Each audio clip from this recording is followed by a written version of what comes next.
Now we did a similar one of these in section 3, chapter 3, section 3, but this one's a little bit more complicated.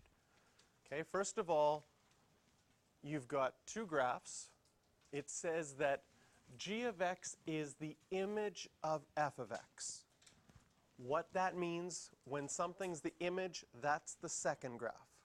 In other words, we started with f of x, something happened, and it became g of x. Corresponding points are labeled, but a number of transformations have happened. So on our original graph, we have the points 0, 8, that's A, and B is 2, negative 8.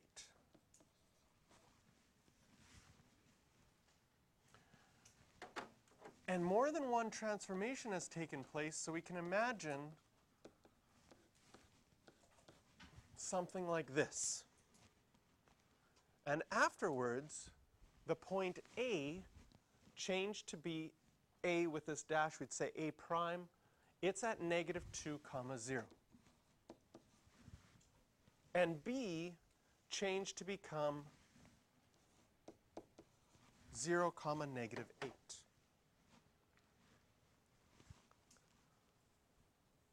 Now, I don't know if you remember the question that we did in the last one.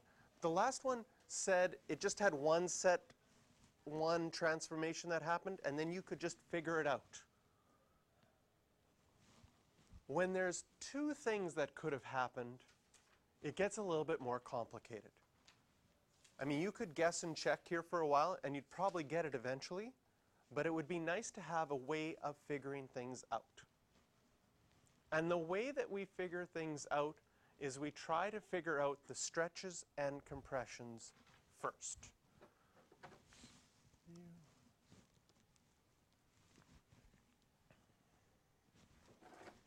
So in our notes here,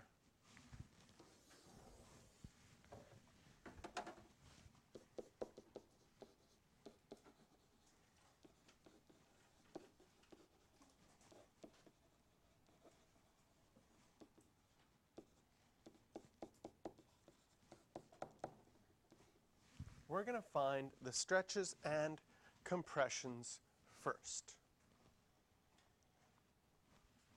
We can find that by thinking about horizontal distances on our original graph and horizontal distances on our new graph.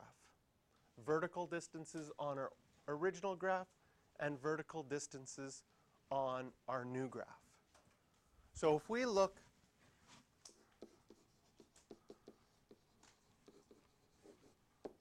horizontally first,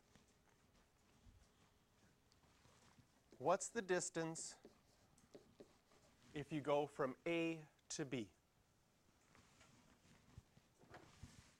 Right, I'm going to just label this as A, and this is B so we can see those. And over here, this one was A prime, and this one was B prime. From A to B, can you see the horizontal distance between them is 2? You go from 0 to 2. So we would say the horizontal distance from A to B is 2. And if we looked at A prime to B prime, it goes from negative 2 to 0. Can you see that it goes up 2 again?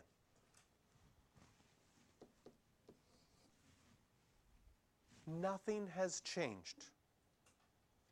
Because nothing has changed, there has been no horizontal stretch, no horizontal compression. In other words, we can summarize this. Wow, that's a bad squiggle bracket. Oh, that one's nice. It'll be preserved on YouTube. It'll be good. We can summarize that by saying, well, nothing's happened. I could say x has been multiplied by 1 because there's been no stretch, no compression. When I look at my vertical distances,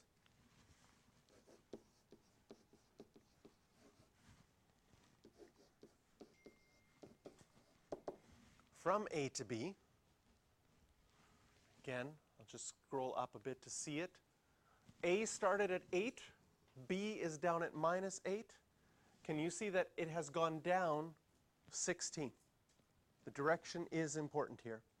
So I would say the vertical distance from A to be -16.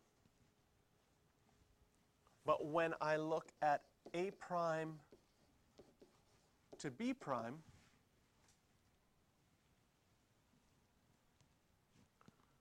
it starts at 0. It goes down still, so it'd still be negative, but now it goes down only 8.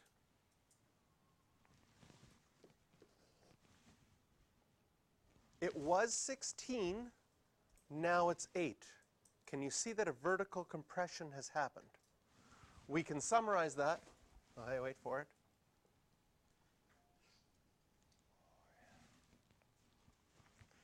We can summarize that by saying y has been multiplied by a half. If we find those stretches and compressions first, well, now you would know what went above this first set of arrows. The only thing that's happened is y has been multiplied by a half. You wouldn't have to write x by 1. You could do that if you'd like, but when I multiply my x values by 1, they're not going to change. Still going to be 0 and 2. But my y values, when I multiply them by a half, change to 4 and -4.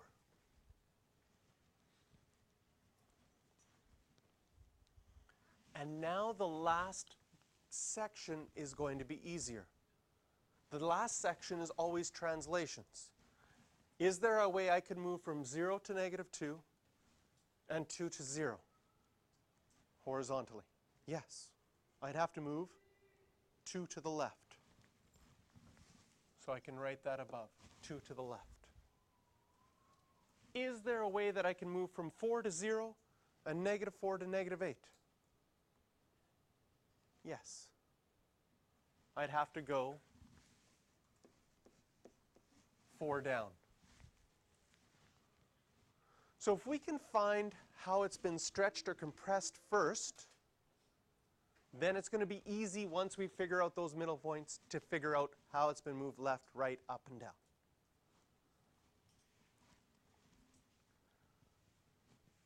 Write, then verify an equation for the image graph in terms of the function f. So the image graph is g of x. So our image graph, you could either write y equals, or you could write g of x equals. And our transformations say we need to multiply y by a half. That's vertical. That's outside the function. Inside the function, the only thing horizontal is we've moved 2 to the left. That shows up as x plus 2 inside the function. And finally, we've moved it down 4. So we'll subtract 4 at the end.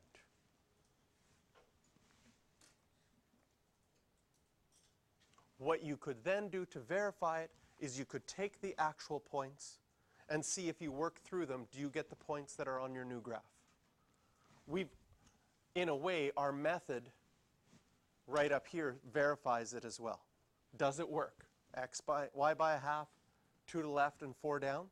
Does it match up? Yes, it does.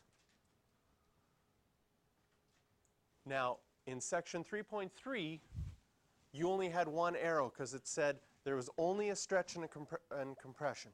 So you only had to worry about one arrow, and then you can see it right away what has to happen. But when there's stretches and translations, it's not easy to see, oh, I can go from 0 to 8 to -2, 0 by first multiplying the y by half, then moving 2 to the left and 4 down. It's not as easy to see that. So we find our stretches and compressions first, and then we plug it in, fill out our first points, and the translations will be easy to figure out after that. Okay, try question number 9.